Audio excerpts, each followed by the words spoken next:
Did the Broncos massively overpay for a run-stuffing specialist? The $39 million question looms. Sometimes hindsight is more than just 20/20, it's a spotlight. And right now, that spotlight is focused squarely on the Denver Broncos' decision to invest heavily in defensive tackle DJ Jones, a move that is now facing renewed scrutiny after a pointed analysis by ESPN's Bill Barnwell.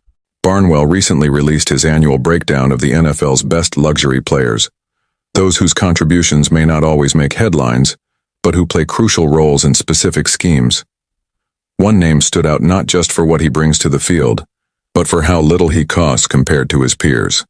Cincinnati Bengals defensive tackle TJ Slaton. Slaton, standing 6'4" and tipping the scales at 330 pounds, has quietly established himself as the league's premier two-down defensive tackle, a player relied on primarily in early down situations to disrupt run plays and dominate the line of scrimmage. And it's here that comparisons with DJ Jones, who is similarly utilized, become inevitable. Statistically, the two are nearly identical over the past 2 seasons. But while Slaton signed a modest 2-year, $14.1 million deal with Cincinnati in March, Jones inked a much larger 3-year, $39 million contract with Denver on that very same day. Barnwell didn't hold back in his assessment. With 2 sacks and 7 quarterback knockdowns over his 4 seasons in Green Bay, Slaton isn't going to show off a series of nuanced pass rush moves, Barnwell wrote. What he can do is control gaps and maul the player in front of him when asked.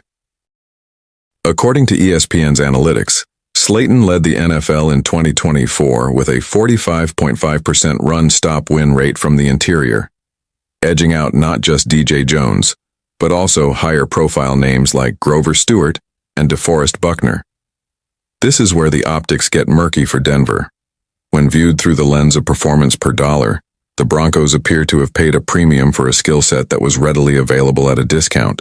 And with Denver currently navigating a tight salary cap situation, not to mention preparing for what could be a 9-figure contract extension for rising star edge rusher Nick Bonito, the decision to allocate $39 million to a non-pass rushing specialist raises eyebrows.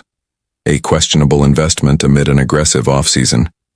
To be clear, the Broncos have earned praise this offseason for their aggressiveness in bolstering the defense. They committed over $109 million to 3 key signings: DJ Jones, linebacker Dre Greenlaw, and safety Talanoa Hufanga. They also used their first-round draft pick, number 20 overall, on Texas defensive back Jahdae Barron. But even with these moves, it's fair to ask, did they spread their resources wisely? Jones's original 3-year, $30 million contract signed back in March 2022 was set to expire, making him an unrestricted free agent. Denver acted quickly, perhaps too quickly, to lock him up again without allowing the market to reset or exploring cheaper alternatives like Slaton.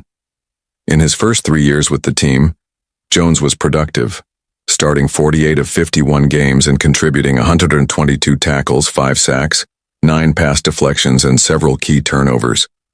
He was on the field for nearly half of Denver's defensive snaps. Solid numbers, no doubt. But are those numbers worth $13 million a year, especially for a player who doesn't contribute consistently on third down? Looking ahead, is Jones a long-term fixture in Denver? For now, DJ Jones remains an integral part of the Broncos' front 7, but it's unclear whether the team sees him as a cornerstone beyond 2025, especially as they begin planning extensions for homegrown stars like Bonito and continue reconstructing a roster under a microscope. In the NFL, value is everything, and while Jones brings leadership and stability, Denver's front office will have to answer whether he brings enough impact to justify a top-tier contract at his position. Is this a case of loyalty outweighing logic, or simply the price of moving early in a competitive market? Time and performance will tell. And what's your take, Broncos country? Was the Jones deal a smart move or an overreach? Drop your thoughts in the comments below, smash that like button if you enjoyed the breakdown, and don't forget to subscribe for more in-depth NFL coverage every week.